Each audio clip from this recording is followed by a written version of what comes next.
interkoneksi dengan semua orang yang pasti akan mengalami hal itu gitu. Jadi sebenarnya buat kami bukan soal apa ya, bukan soal memang dibuka oleh apa yang mereka alami gitu, apa yang mereka alami mereka di penjara dan segala macam dalam hidupnya, tapi lebih besar daripada itu sebenarnya apa yang dilalui, dan itu foto-foto mereka pada saat mereka muda, keren banget bro, aktif membela negara dan bangsa, lalu di penjara.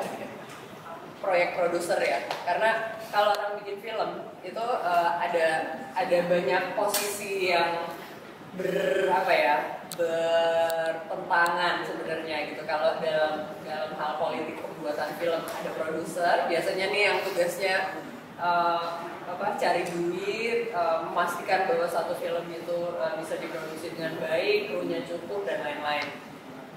Di dalam kasus ini kita melihat rangkaian gagasannya EB itu udah dimulai dari rekoleksi memori. Ini ada satu peristiwa bentuknya museum, tapi museum yang sementara. Ini juga sebenarnya ide yang menarik ya, karena ada kontradiksi gitu antara konsep museum yang sebenarnya proses memorialisasi dia harus abadi dalam tanda kutip, tapi EB malah membuat museum rekoreng gitu.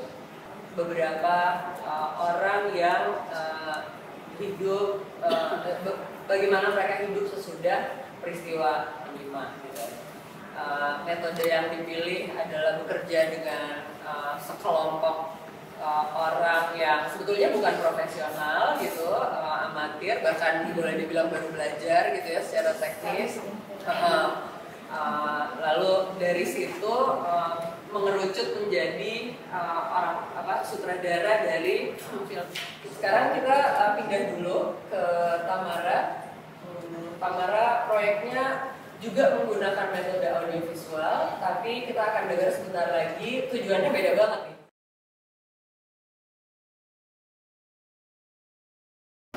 Jadi proyek ini saya mulai tahun 2016 atas pertanyaan-pertanyaan pribadi terhadap diri saya sendiri, sampai akhirnya kemudian memutuskan untuk langsung menemui akar sejarah waria yang menurut saya paling kuat dari Sulawesi Selatan. Mungkin bisa sedikit cuplikan.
Jadi nanti ke Gunung Situ. Nanti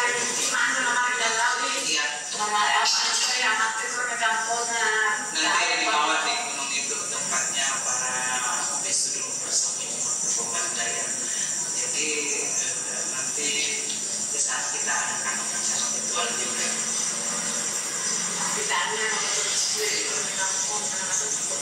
Jadi nanti di sana kami menari-nari di sana. tidak menutup kemungkinan itu bisa dinobatkan juga di mantra-mantra. Jadi kita tidak pikir apakah menjalani Jawa atau apa, yang pasti kita berangkat dari dasar Calaba yang sama, waria.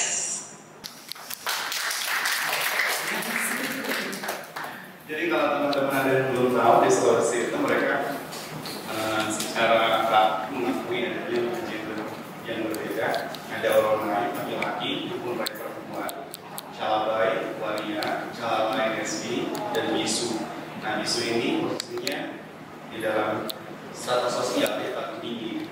Dia jadi semacam pasnya mediator aja bentuknya di 3 kerajaan besar, di Wajo, Bone, sama di mana satu lagi di Sopen, di Sopen. Iya. Dan apa namanya? Sebenarnya hampir sama dengan teman-teman kita 65. Pada tahun 65 juga si bisu dibantaikan misan-misan yang paling itu yang Uang Matoa, pimpinan bisu yang ada di Bone. Si kepala ini tunggal di atas dari kota dan menyebarkan bisu. Barang siapa yang melihat bisu atau melihat Calaba atau Calalain, maka selama 40 hari 40 malam maka itu tidak diterima. Jadi masyarakat saat itu mereka tiap kali melihat Calaba atau bisu langsung dilempari batu atau diusir dari kampung. Nah, di masa itu mereka lebih banyak menyembunyikan diri di hutan, di batu, karena raja sudah tidak ada, kan mereka juga tidak dapat perlindungan lagi dari kerajaan. Nah, tapi selama bersembunyi di dalam gua, mereka tetap melakukan ritual. Mereka sebut ritual kering. Ritual kering artinya tidak ada instrumen musik yang dimainkan di situ, tapi lebih ke doa-doa atau mantra-mantra. Nah, kenapa tadi si Bisu Eka menjelaskan bahwa itu adalah senjata saat mereka membela negara dan bangsa. Ada yang menarik juga saat di masa kolonial, mereka menggunakan kecantikan sebagai senjata untuk menyerang musuh. Dan dulu sempat mereka bilang soal daun dari langit itu juga digunakan untuk racuni penjajah. Dan setelah diteliti mencari tahu itu ganja. Diranyain baik ganja gitu, biar mereka ngantuk dan dibunuh. Pada lihat saya kan fokus pasca Robert Wilson sampai sekarang. Robert Wilson itu dia produser dan sutradara yang membuat pertunjukan mengenai Ila Galigo sebenarnya. Tapi kan bicara soal Ila Galigo tidak bisa dilepaskan dari bisu. Jadi Ila Galigo itu kitabnya orang Bugis, kitab terpanjang di dunia saat itu. Robert Wilson kemudian membuat pertunjukan itu, dan saya melihat ada eksploitasi di sana karena sampai sekarang persoalan itu juga masih ada. Mungkin bisa dijelaskan kenapa harus video? Kenapa harus video? Bukan underestimate sama teman-teman di Indonesia ya. Buat saya video lebih pas aja untuk menyebarkan informasi ini gitu. Orang nggak perlu baca. Kalau baca kan mungkin kalau jadi teks buku mungkin akan tebal banget dan orang malas. Tapi dengan audio dan visual menurut saya lebih membuat orang bertahan untuk menyaksikan, untuk menonton, untuk mendengarkan. Lebih ke situ. Tapi kalau yang sekarang intensitasnya buat saya pribadi karena bukan kemudian berusaha angkat soal homoseksualitasnya ya, tapi lebih ke sejarah-sejarah yang ngomongin soal cairnya identitas gender dan seks itu udah ada sebelum Islam masuk. Terus-terusan gitu lama banget 2 tahun gitu, karena mungkin Tamara bisa cerita kalau dalam proses penelitian, karena ini kan tempatnya cukup ajaib ya, jauh-jauh gitu. Sama pasti tunjukin, dan juga ada perbedaan penyebutan antara bisu di Wajo dengan bisu di 3 tempat lain, Bone, Sopeng, dan Sendiri. Kalau di Wajo disebutnya Angkuru, tapi posisinya sama sebagai shaman dan bis. Tidak hanya diekspresikan oleh orang-orang yang secara biologis memang lahir sebagai perempuan. Makanya di dalam kalau mungkin teman-teman yang sempat melamar atau mendaftar masih ingat gitu kalau baca ininya petunjuknya di pengumuman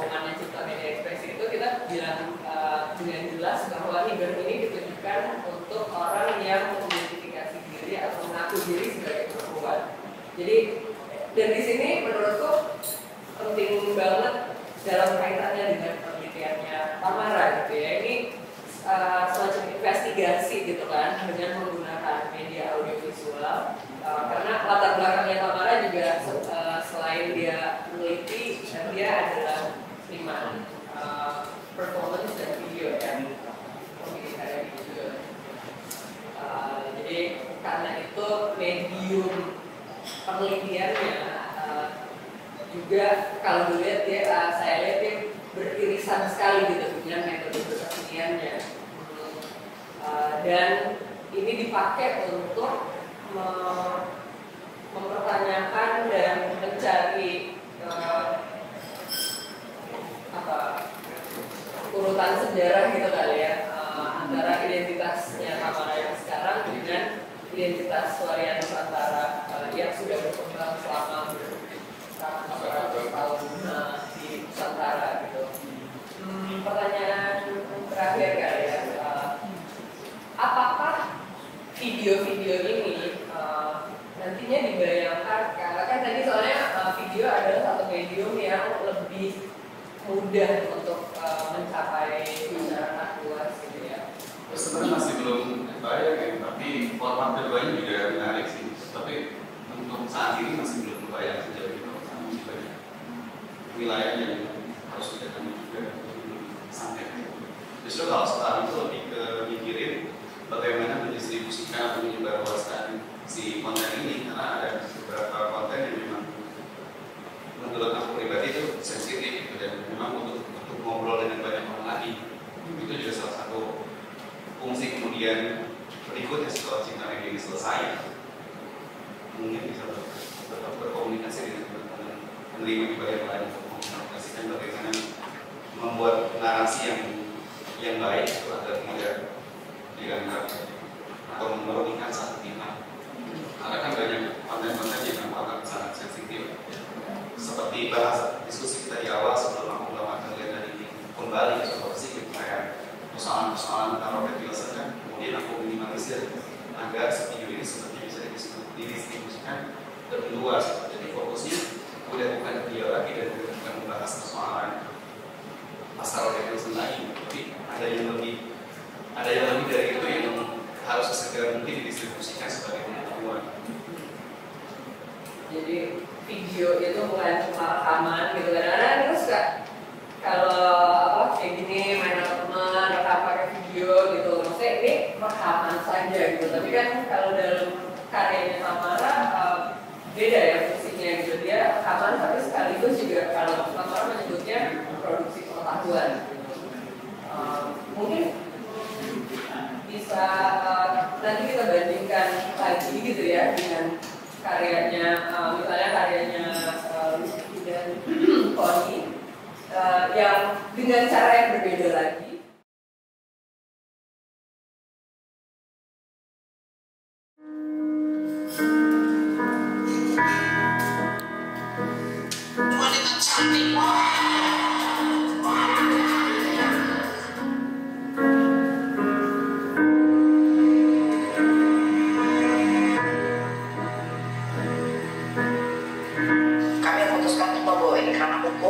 Walaupun harus sadar bahwa perjuangan kami ini tentu tidak mudah.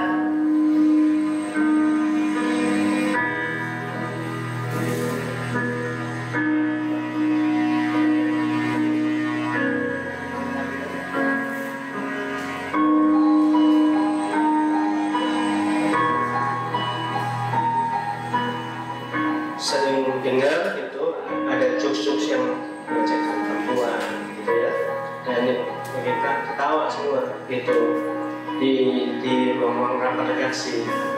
Itu menjadi titik awal pembiaran terhadap kekerasan seksual di media untuk pada kasus mungkin lebih besar. Perlakukan jurnalis perempuan, gimana ya istilahnya, mereka sedikit menggoda gitu kan, karena kebetulan saya juga belum menikah. Pada saat aku gemuk tuh aku selalu dibully kan. Karena apa? Contoh, dari makan aja yang namanya artis udah ada nama. Dulu kan aku pertama kali main sinetron ya, masih ya bukan apa-apa lah.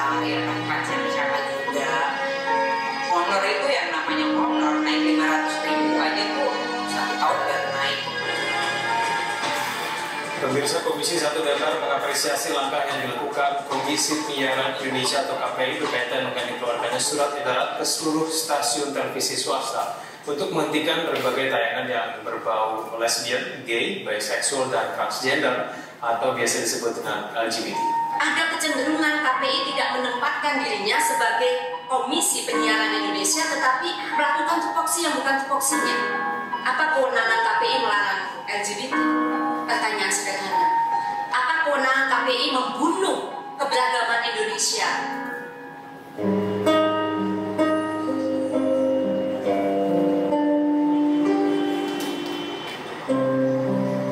Bulan hujan di tengah awan, mata memanjangi.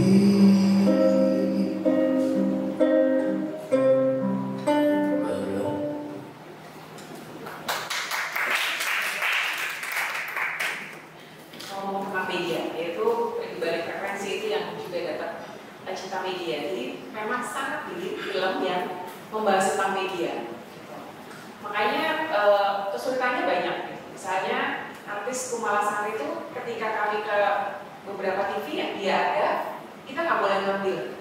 Karena ketika artis sudah masuk wilayah itu menjadi ruangnya media. Gitu. Atau misalnya saya banyak mendengar misalnya presenter TV yang kemudian selama 10 tahun hanya makan 2 lembar tawar setiap hari.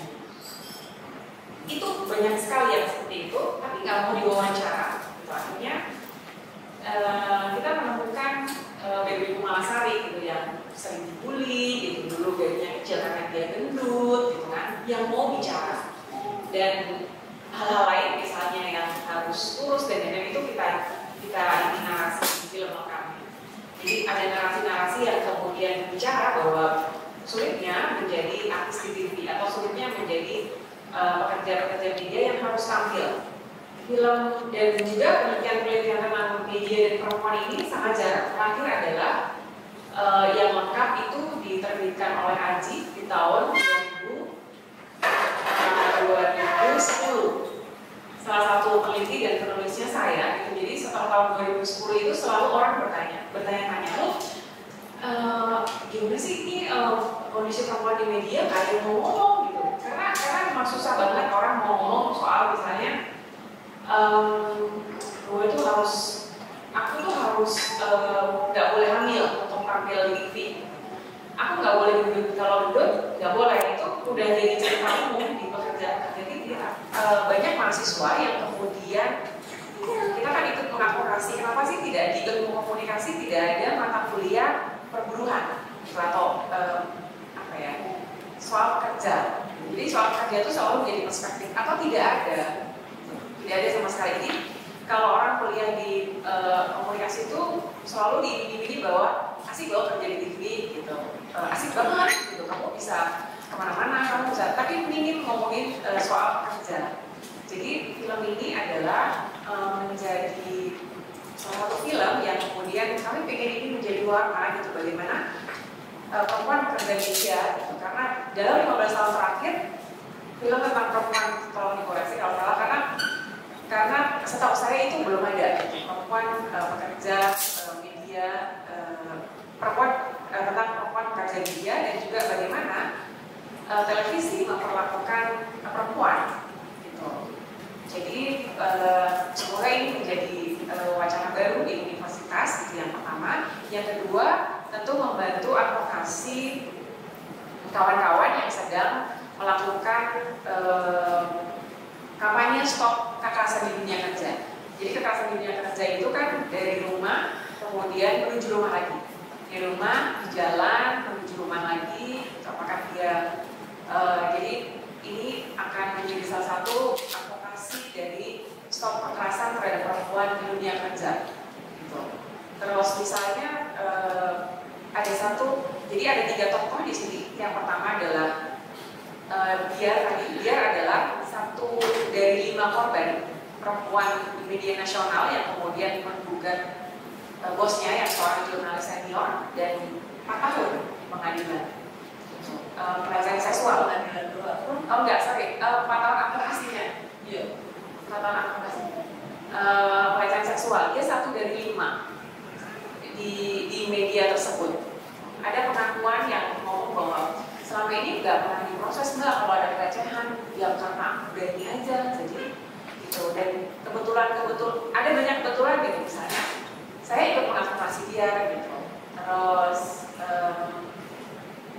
jadi mungkin karena saya di sana gitu, jadi saya tahu keresahannya kayak apa gitu. Jadi gimana ya, mau nggak mau dibikin film gitu, karena selama ini dia tidak pernah mau gitu. Kalau ada, dia pernah mengadakan konferensi pers dan habis itu dia pingsan, hampir pingsan gitu, karena pertanyaan-pertanyaan wartawannya sangat menyudutkan gitu.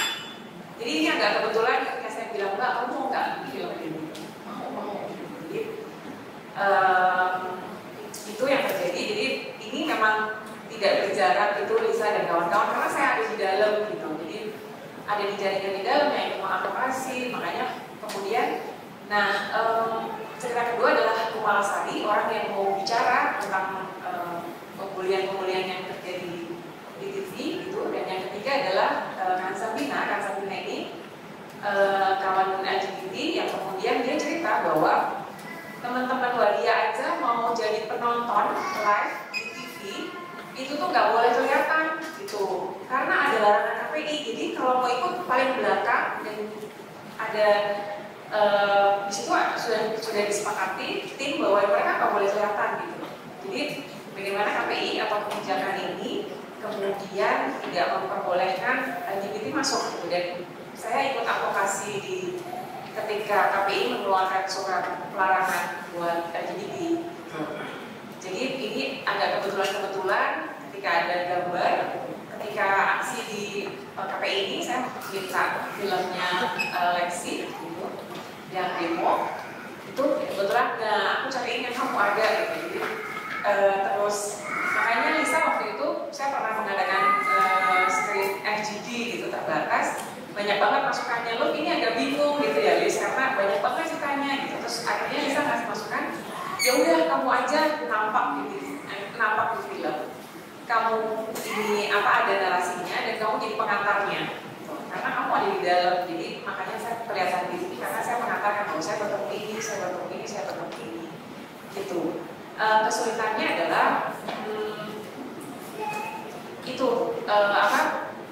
mengajak orang-orang media, orang media untuk bicara. Jadi saya mengambil momen 1 Mei Hari Buruh. Ketika Hari Buruh itu wartawan pasti mau ngomong, tapi di luar Hari Buruh itu misalnya saya ngikutin mereka lagi liputan nggak mau. Gitu. Makanya mengambil momen-momen tertentu yang saya tahu mereka pasti mau ngomong. Gitu. Habis itu apa yang kesulitannya adalah misalnya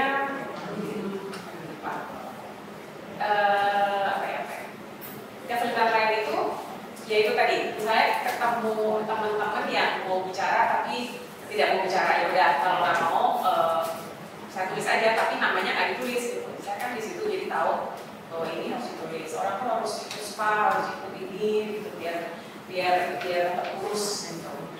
Nah film ini, kesulitan lain ini ada sebenarnya ada kecelakaan. Film ini tuh mau launching 1 Mei di Hari Buruh gitu. Tapi ternyata laptop editornya itu nggak bisa dibuka lagi. Jadi, tapi untuk kita pakai eksternal hard disk gitu. Cuma musiknya tuh masih di dalamnya itu. Jadi kita mesti harus sekarang udah mixing. Jadi semuanya sudah dipindahkan, udah tinggal mixing aja akan launching gitu. Jadi sangat mudah. Jadi Senin besok, Senin sampai Rabu, karena ini Hari Buruh, kita akan muter trailernya. Disebarin itu biar ini menjadi wacana baru di Buruh. Jadi paling enggak bukan filmnya tapi trailer, terus bikin kalimat-kalimat yang kemudian menduga bahwa ini ada persoalan pekerja perempuan di media. Dan trailer ini kemarin diputar ada kelompok diskusi Buruh, dan kalau semalam diputar di Jentera gitu. Jadi di Jentera itu ada diskusi soal ketiga, kesehatan dan keselamatan kerja. Nah, selama ini kesehatan keselamatan kerja itu kan identik dengan pekerja-pekerja bangunan, pekerja-pekerja mesin, pekerja-pekerja tol. Jadi itu yang ada di undang-undang. Jadi dengan film ini menjadi koreksi gitu, bahwa bagaimana dengan pelecehan seksual, kekerasan seksual terhadap perempuan yang dia harus mengadvokasi 44 tahun dan itu tidak masuk di undang-undang kesehatan dan keselamatan kerja. Itu apakah perusahaan mau dibiayain dia harus ke psikolog dan lain-lain. Jadi ini sebenarnya koreksi terhadap beberapa kebijakan perempuan, beberapa kebijakan media. Itu aja paling sulit untuk diangkat ya, baik sebagai kampanye maupun sebagai kasus hukum, bahkan untuk mencari keadilan sekalipun. Seperti yang tadi Luffy bilang, di antara 5 orang misalnya di dalam satu unit kecil di dalam satu kantor berita nasional itu untuk mengadukan dan menangani kasusnya itu sulit sekali gitu. Nah, saya sebenarnya pengen balik lagi ke pertanyaan kenapa mediumnya film sih, karena gini, untuk persoalan yang seprivat itu gitu ya, kenapa Luffy memilih satu medium yang sangat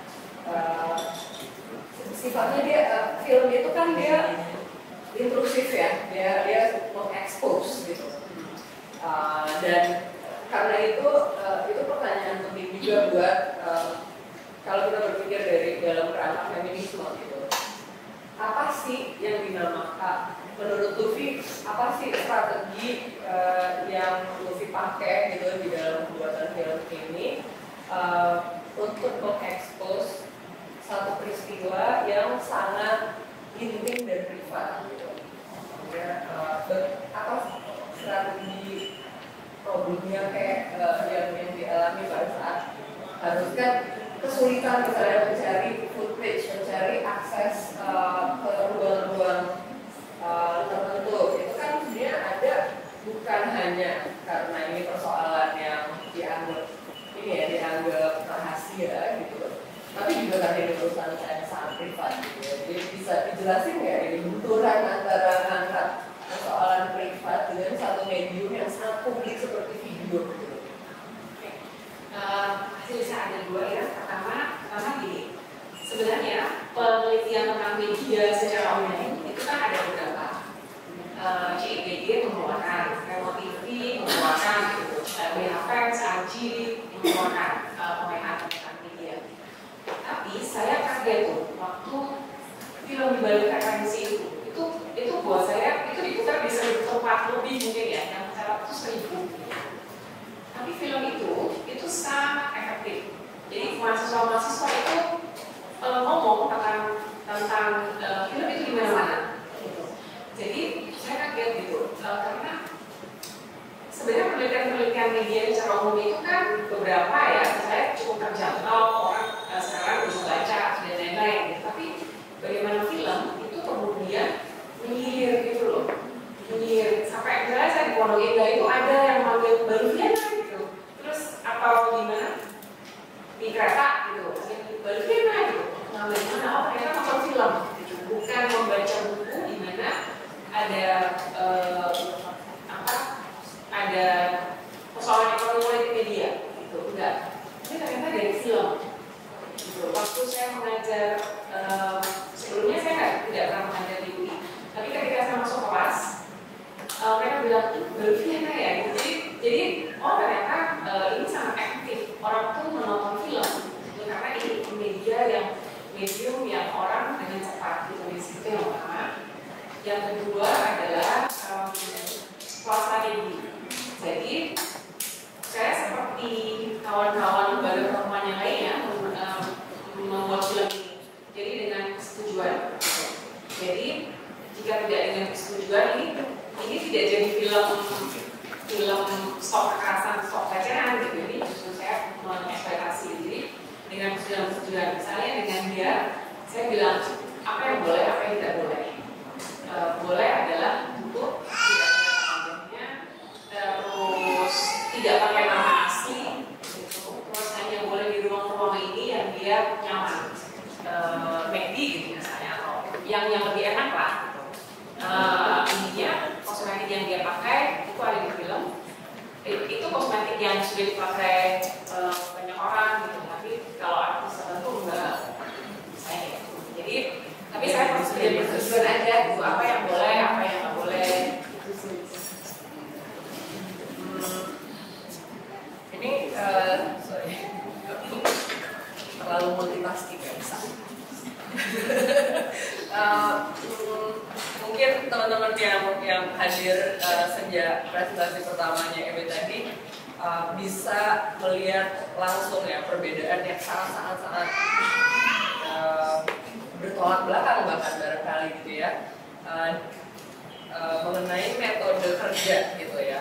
Dua-duanya film dokumenter dan kita sering kayak pukul rata gitu kan ya, film dokumenter titik gitu sama, padahal yang satu ini dua orang rumahnya di situ aja, kegiatannya juga itu aja gitu, didatengin 2 tahun lamanya gitu. Sementara Luffy harus berproduksi dalam waktu berapa? Luffy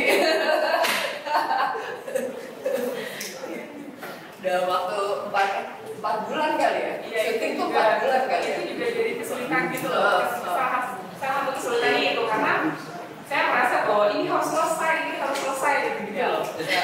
Ditulis. Ya, jadi ada satu format gitu yang dipakai Luffy dan dia menyebutnya strategi gitu ya.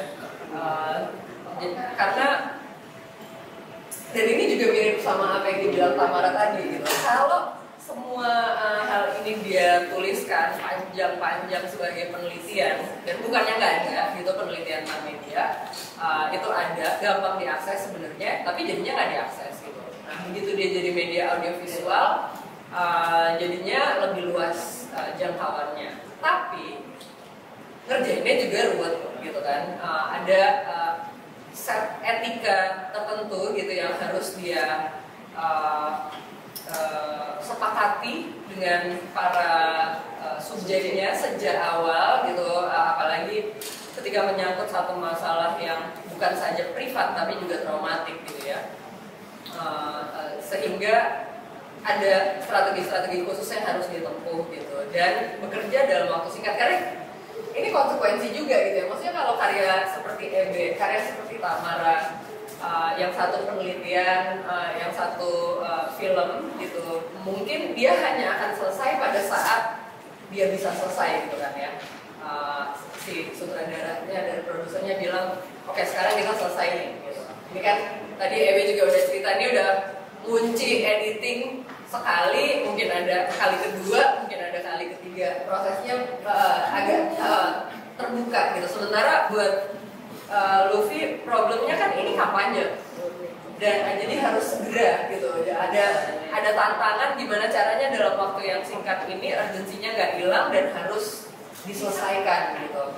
Dan ini melahirkan satu problem tersendiri. Pertanyaan terakhir Luffy, apa sih bedanya ya? Yang bikin film kampanye itu kan bukan cuma perempuan. Dan medium film juga bukan medium yang khas perempuan gitu, atau bahkan jarang diasosiasi dengan perempuan. Apa sih menurutmu tantangannya membuat film sebagai perempuan? Dia pasti mengalami, kawan-kawan yang lain pasti mengalami penurunan.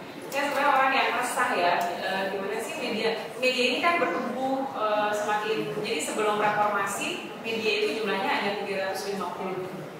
Sekarang berjuta-juta. Kalau serius juta. Iya.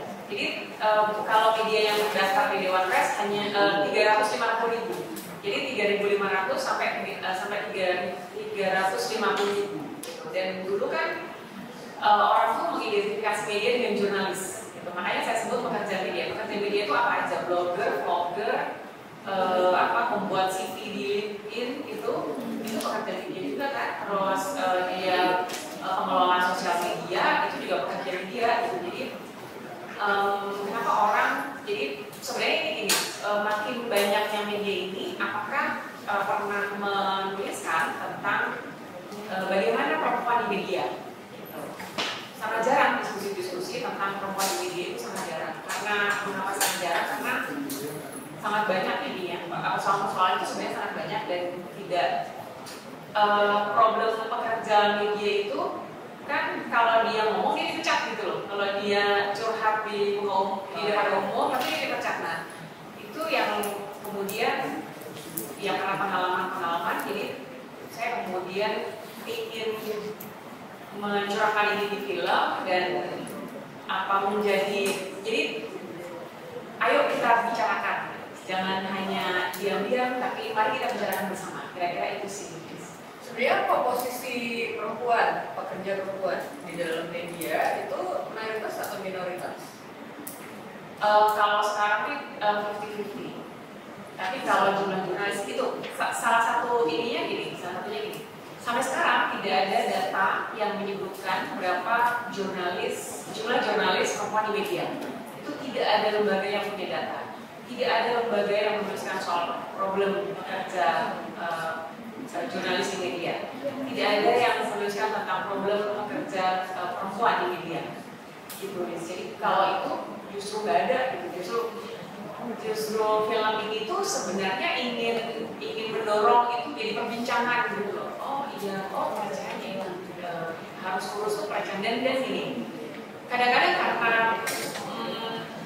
karena sudah terlalu lama ya, jadi bahwa orang tuh yang harus kurus, orang tuh harus cantik kalau di Surabaya. Jadi ini kayak sudah dimitoskan bahwa kalau kamu menanyakan itu tuh aneh gitu, karena itu sudah jadi normal loh, jadi normal. Kalau kamu nanya oke gitu aja ditanyain sih. Oh ya ditanyain sih, ya take or leave it, itu sering banget di pekerjaan. Ya kalau nggak mau, ya udah nggak usah kerja.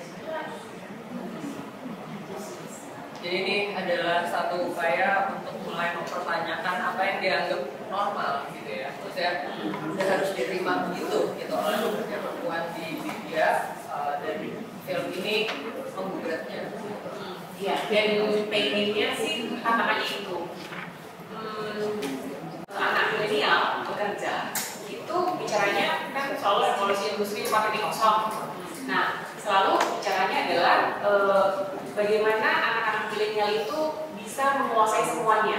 Yang milenial itu harus menguasai video, harus bisa menulis, harus bisa macam-macam. Dia harus bisa jadi buzzer gitu. Jadi betapa rumitnya menjadi menjadi anak media di zaman sekarang gitu. Jadi ini adalah salah satu narasi yang kemudian ingin didiskusikan, kurang lebih gitu. Oke. Ya, bukan cuma persoalan yang di ruang publik ini ya yang diangkat menjadi film di dalam konteks proyek-proyeknya Cipta Media Ekspresi. Yang terakhir proyeknya Koni itu juga mengangkat satu topik yang sebenarnya sangat privat gitu, dan mungkin di masyarakat kita juga sama seperti soal pelecehan dianggapnya kok kayak gitu aja ditanyain sih gitu, atau kenapa sih lu bahkan ngomongin ini kan normal gitu, ini sudah seharusnya dan sudah sewajarnya. Kita akan dengar ceritanya Koni, dan ini metode kerja yang sama sekali berbeda dengan yang tiga yang lainnya. Ini nggak pakai kamera bahkan, ya bikin film dokumenternya kagak pakai kamera, ya. Kita akan dengar ceritanya Koni mengenai proyeknya, judulnya Kosong.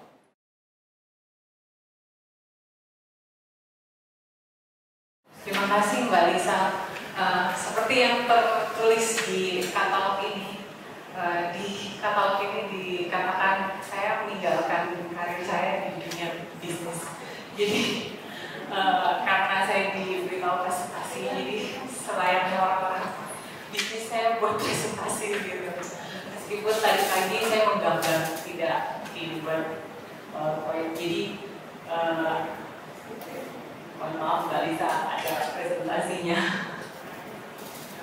yang sekarang masih di Sleman, di Jogja, di bawah naungan Hizat Studio.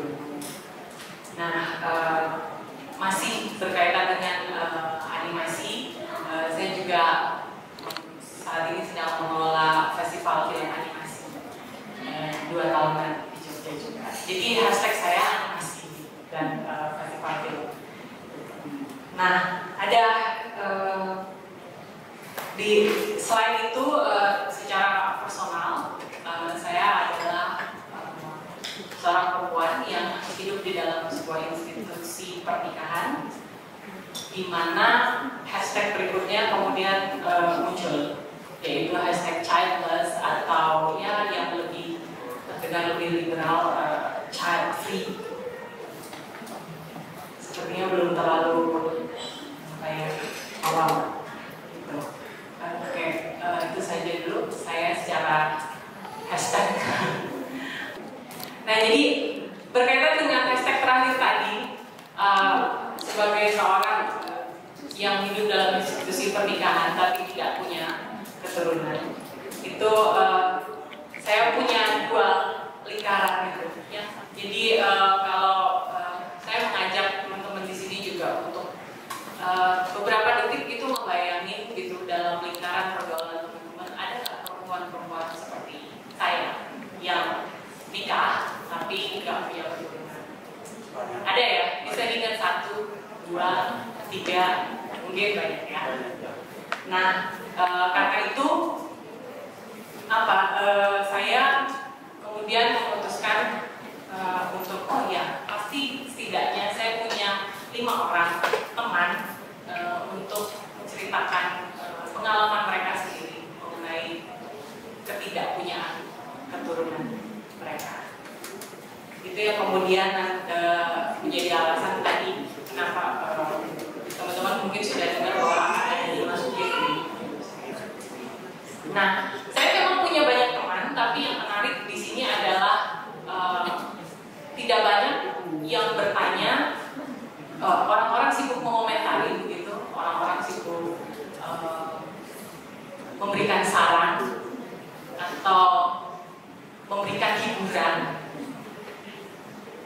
saat kami butuh atau tidak hiburan. Tapi tidak pernah, yang menarik adalah jarang sekali ditanya, kamu maunya apa? Kamu rencananya apa? Atau ya apa yang sebenarnya kamu bayangkan mengenai topik ini? Nah, untuk itu saya kemudian berpikir untuk membuat sebuah film dokumenter. Gitu. Ya, kemudian ini menjadi pertanyaan berikutnya, kenapa animasi? Karena seperti pengalaman saya dan seperti yang saya dengar dari beberapa teman-teman yang mengalami hal serupa, banyak perempuan cenderung untuk tidak membahas apa yang mereka inginkan atau apa yang menjadi rencana mereka berkaitan dengan ini kepada publik.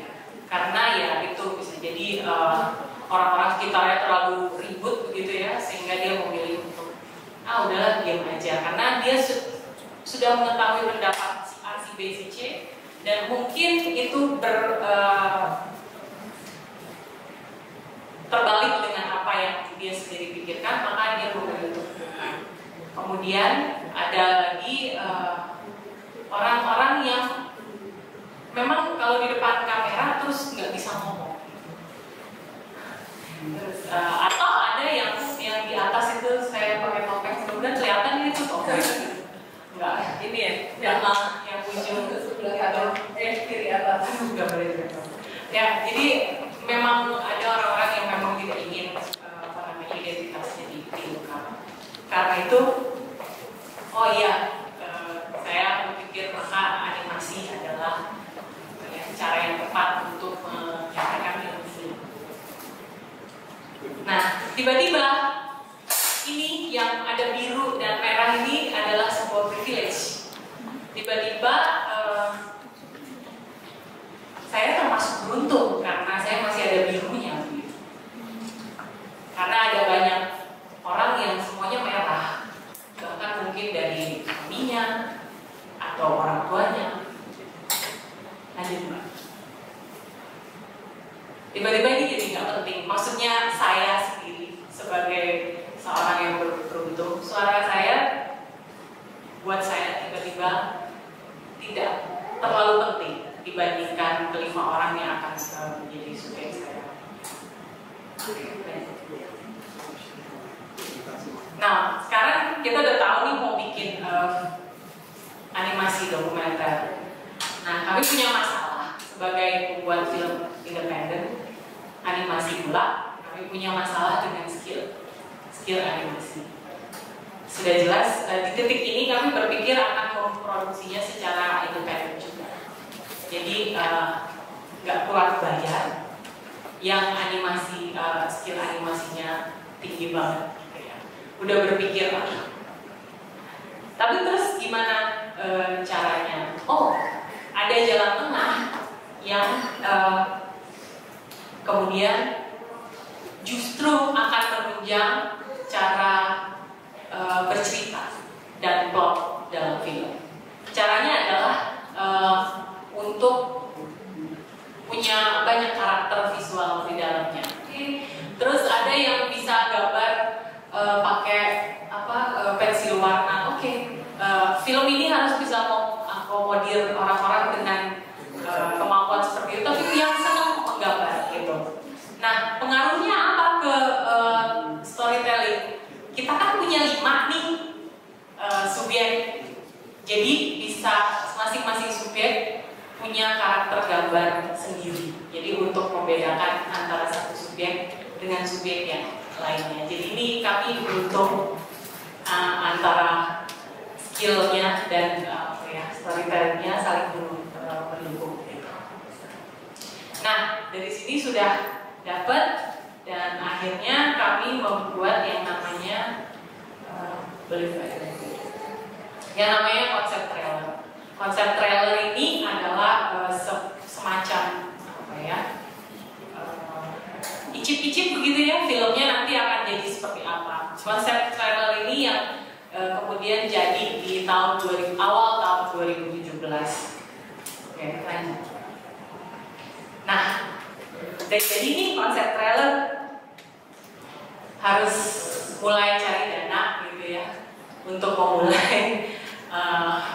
Jadi berbekal konsep trailer inilah saya dan director mulai cari-cari funding begitu, dan ya lumayan banyak yang menemukan jalan tapi buntu.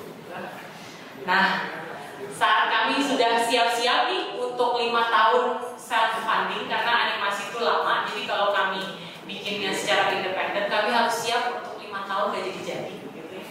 Di tengah-tengah itu dilema untuk oke, ayo kita jalan tapi self funding aja. Yang warna biru itu saya mendapatkan perspektif lebih banyak. Saya ingat waktu saya masuk di dalam ruangan juri, ada Mbak Isa, Mbak Nomi dan sebagainya. Saya sebagai orang yang tidak pernah buat film dokumenter sebelumnya, itu merasa harus memasukkan pendapat ahli. Ingat ya Mbak? Saya takut, sebenarnya saya agak males, tapi nanti saya salah gitu ya.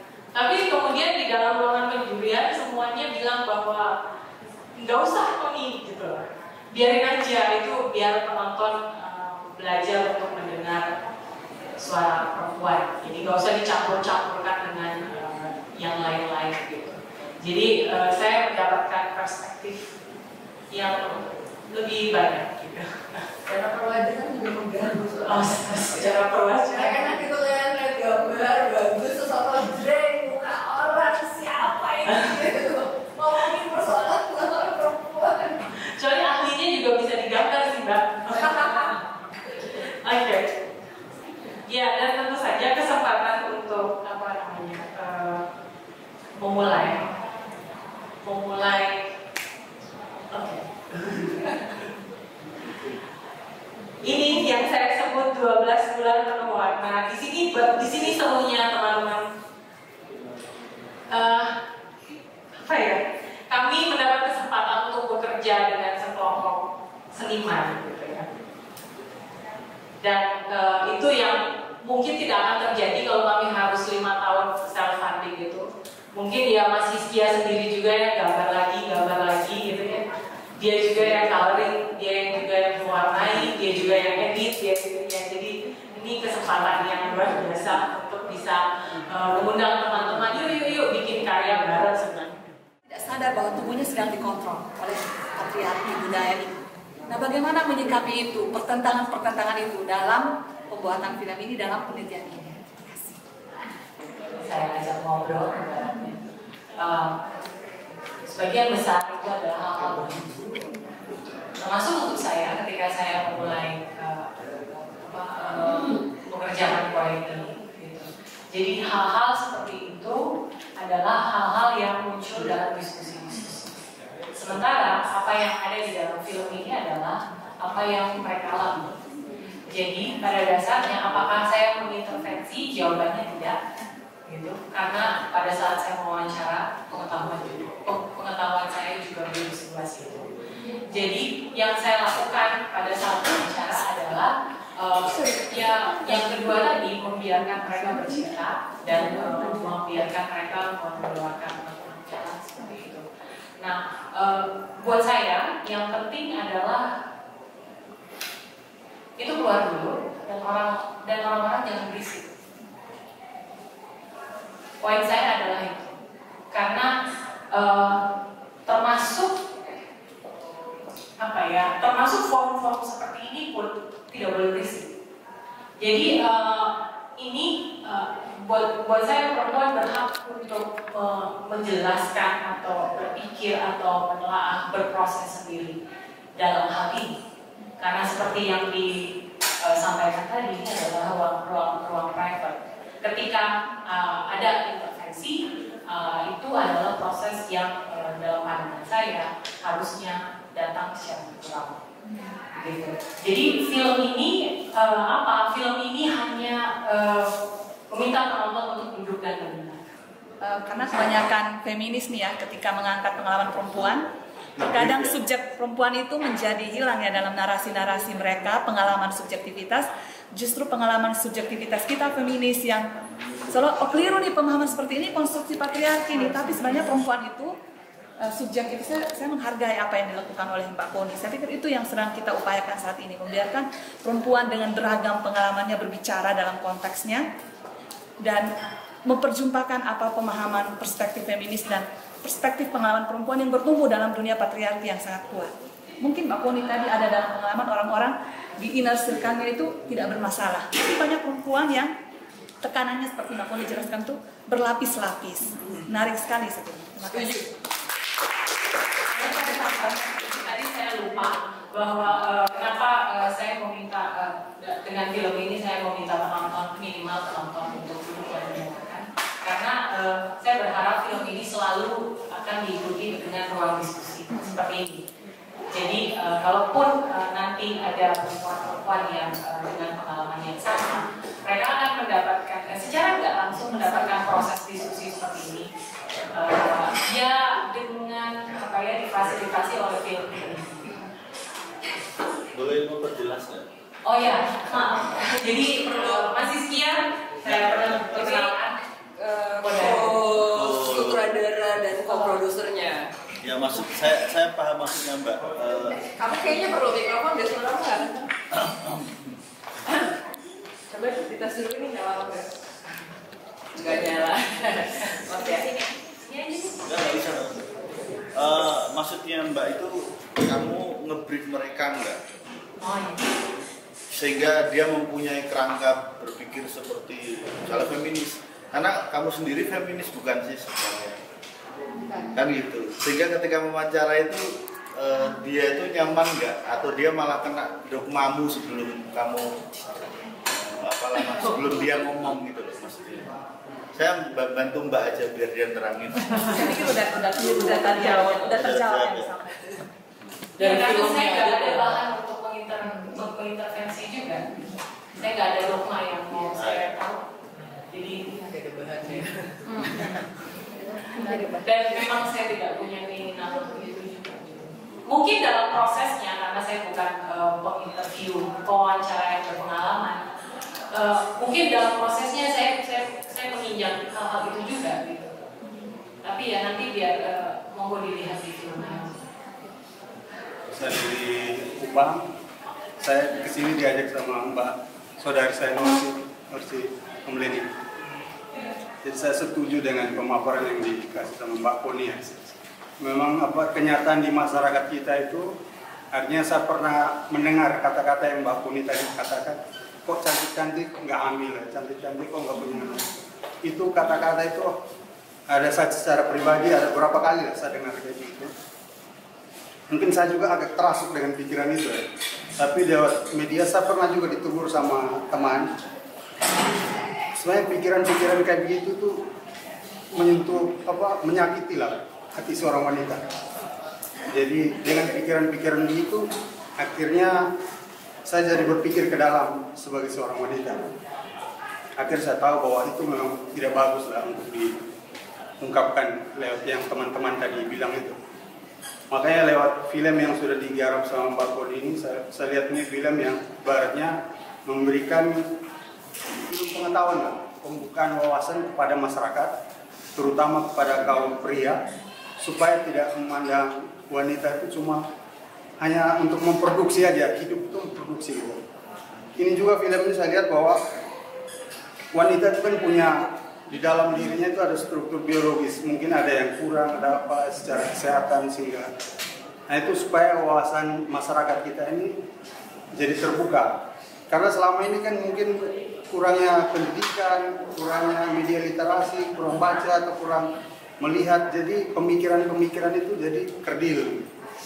Jadi saya lihat saya sangat pribadi mensupport dan berterima kasih film ini bisa muncul ke masyarakat.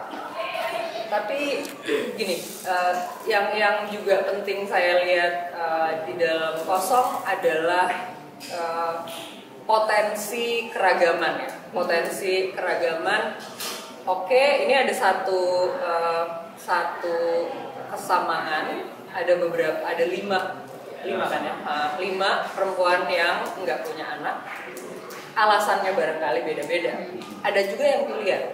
Jadi saya pikir itu penting juga dibicarakan, tentu dalam konteks membuat suatu karya ya, gimana satu karya merefleksikan keragaman ini gitu, bahwa oke, mungkin ada orang yang secara biologis nggak bisa punya anak, tapi ada juga orang yang secara dari sisi pilihan, dan ini soal proses mental kan gitu, bukan proses biologis aja gitu, dia memilih nggak punya anak. Nah mungkin pertanyaan ini aku lempar ke Foni dulu, bisa balik lagi ke forum. Gimana caranya kamu merefleksikan keragaman ini gitu, atau apakah keragaman ini direfleksikan di dalam Kosong, bahwa nggak punya anak itu bukan cuma nasib gitu katakanlah, atau status biologis, tapi juga pilihan. Ya, setelah wawancara itu ya benar, keberagaman ini ya tentu saja ada yang terjadi secara sukarela, ada yang memang karena circumstances keadaan gitu. Nah, yang itu baru penyebabnya, dan yang kedua perspektifnya juga berbeda-beda. Ada yang dari sudut pandang agama, ada yang dari sudut pandang silsilah, ada yang dari sudut pandang masa depan gitu, karena pada dasarnya kita semua yang punya KTP di Indonesia nggak punya kebijakan pensiunnya. Ya, jadi keberagaman ini saya memandangnya sebagai sebagai sesuatu yang buat saya dari kelima subjek saya semuanya natural, semuanya organik. Jadi tadi saya mau bilang bahwa ada satu subjek yang misalnya subjek saya ini yang sudah berusia lanjut, sudah ditempa berbagai macam ejekan dan sebagainya, tapi tetap berpikir bahwa dia tidak sempurna. Jadi di titik ini saya tidak bisa apa-apa, dan apakah film ini akan mengubah beliau? Mungkin tidak, tapi orang yang nonton gitu. Jadi buat saya yang saya lihat itu sih masih semua organik dan prosesnya sendiri. Nah, bahwa ada intervensi itu yang terjadi ya kan, dalam hidup semua orang. Saya rasa begitu, karena ketika saya hidup dengan si A dan si B, otomatis saya akan diintervensi masalah ini. Itu. Saya nggak tahu apa saya menjawab pertanyaannya. Tapi di antara 5 itu ada nggak yang nggak punya anak karena memilih nggak punya anak? Ada yang memang tidak mau, ada yang masih bingung bahkan yang masih bingung karena usia pernikahannya masih sangat muda, ada yang memang sudah terlalu tua, ada yang masih usia produktif. Ya begitu, dan dampaknya juga beda-beda, ada yang fatal sekali, ada yang masih ringan gitu, ada yang justru menjadi sebuah justru mendatangkan kesimpulan untuk yang bersangkutan dari wawancara ya, dari ngobrol-ngobrol kita. Oke. Iya, silakan. Terima kasih perundangan, nama saya Hizkia Subiantoro, saya co-directornya dari Kosong. Saya harus ngomong juga karena saya memihak KONI dalam hal ini.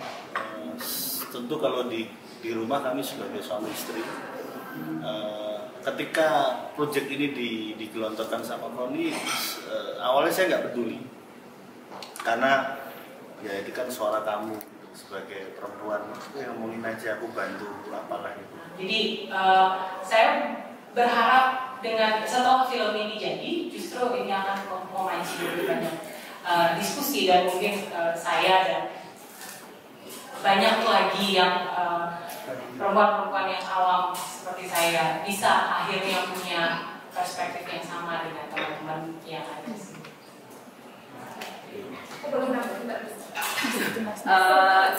Hizkia dulu, abis itu kamu. Ya. Soal judul Mbak Ina. Pertama, kalau saya orang visual itu, terus segmen film kami itu bukan orang-orang yang tertentu khusus di bioskop. Jadi justru kami akan membawa ini ke 100 layar di desa-desa, di tempat orang-orang yang terpencil. Mungkin nanti kalau ada yang dari Kupang bisa kita akses juga, nanti kita bisa. Desa Jakarta, Nanti ada soal Kosong, susah ya untuk ngomongin bahasa Indonesia, apalagi itu kan sangat tidak sempurna karena ada rasa bahasa. Gabuk itu lebih perih buat saya orang Jawa. Namun ketika KONI orang Manado, dia bilang, Mas jangan kayak anjing. Anjing tuh buat saya lucu. Tapi nek kowe kaya asu, aku loro gitu. Jadi padahal anjing dan asu itu sama kan. Itu beda, rasa bahasanya berbeda. Ngomongin ini dalam bahasa Indonesia itu juga susah. Kosong itu apa? Gabuk itu bukan kosong aja. Dia bisa politik, gagal, atau memang kosong, empty gitu.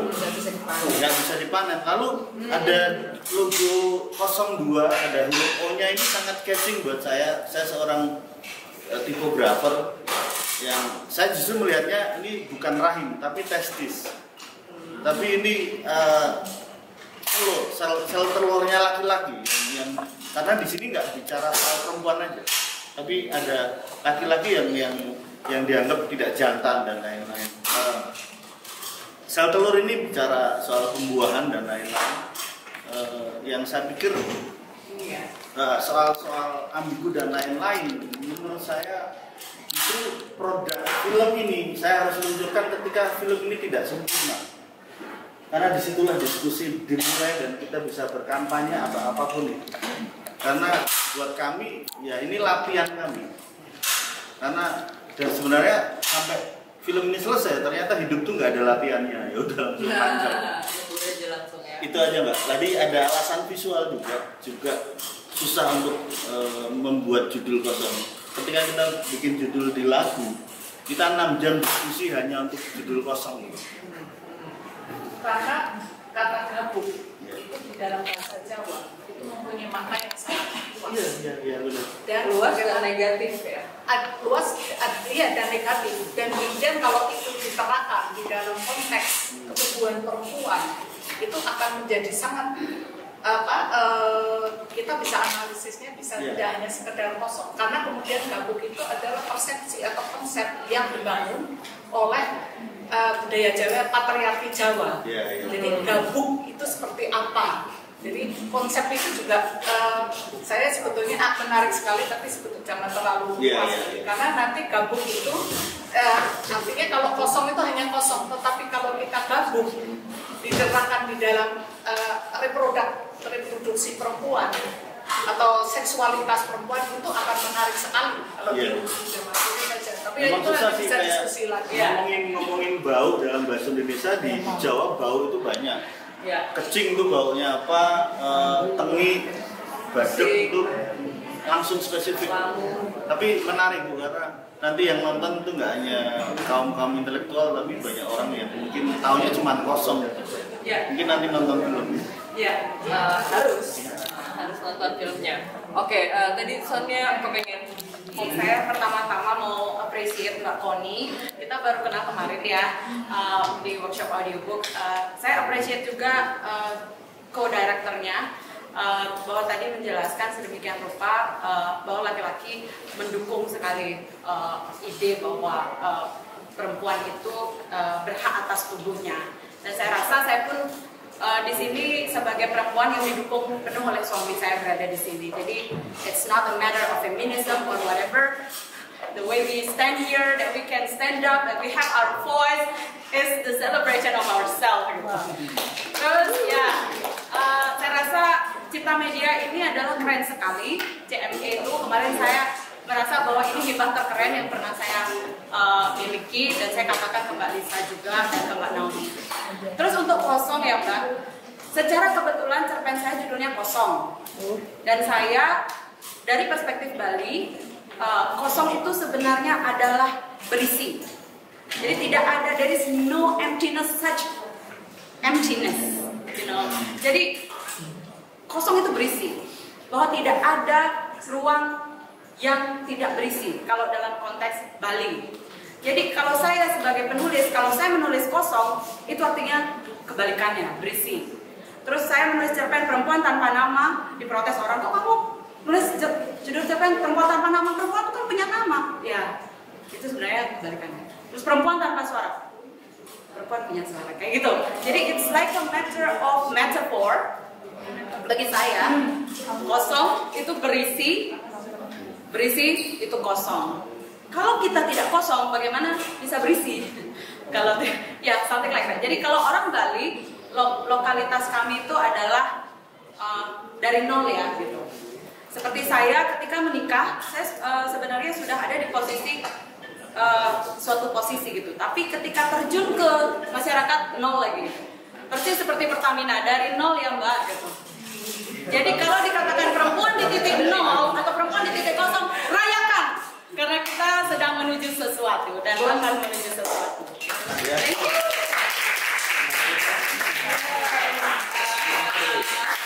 Lanjut ke Mbak Novi.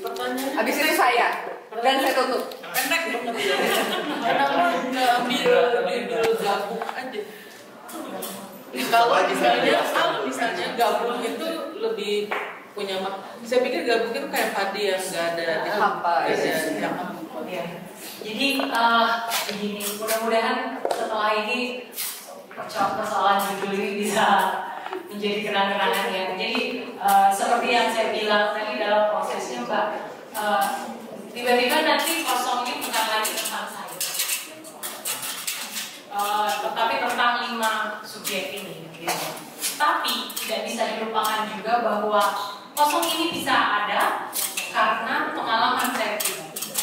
Jadi ketika saya dikatakan gabung itu bukan sesuatu yang saya bisa tolak. Jadi waktu itu suami saya dan mertua saya kejar, artinya apa? Artinya apa? Gimana ya, susah, persis seperti yang barusan tadi dia bilang itu. Enggak juga kosong, tapi oke. Saya cuma mau melihat, oke, itu sebutan yang diberikan kepada saya, oke, yang saya pahami adalah kosong. Saya nggak ngerti gabung.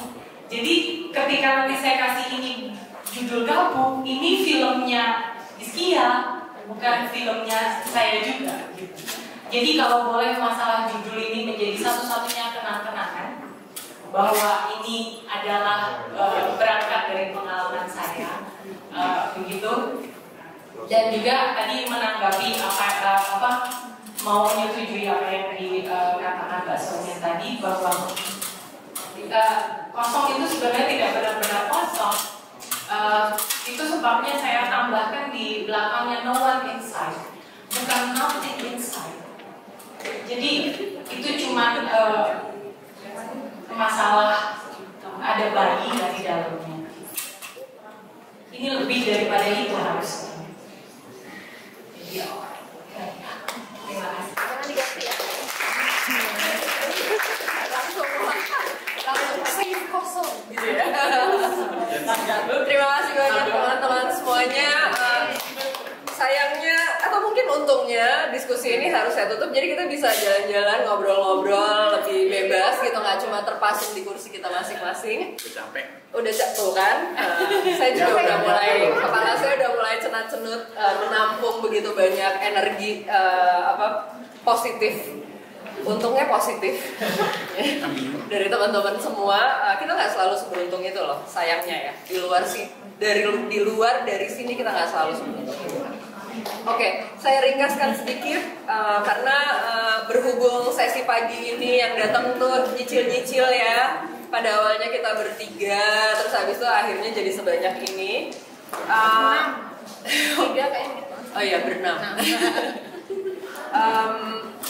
Di dalam panel kita tadi itu saya mencatat ada ternyata walaupun semua bentuknya audiovisual ada banyak fungsinya gitu, medium audiovisual ini dan cara teman-teman kita di Cipta Media Ekspresi menggunakan gitu ya. Ada yang bikin film, ada juga yang enggak, tapi bentuknya sama-sama audiovisual. EB misalnya menggunakan medium audiovisual ini untuk bikin film, untuk merekam yang hampir punah supaya kita nggak lupa. Iya, betul.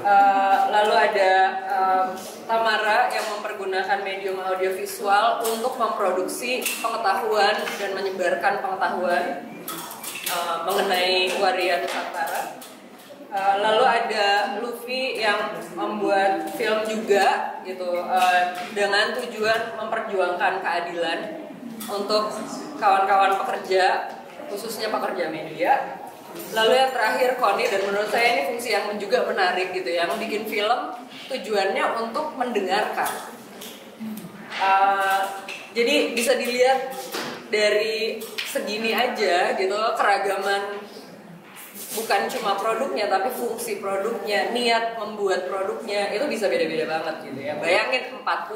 Nah, singkat lah. Terakhir saya cuma pengen nitip gitu ya.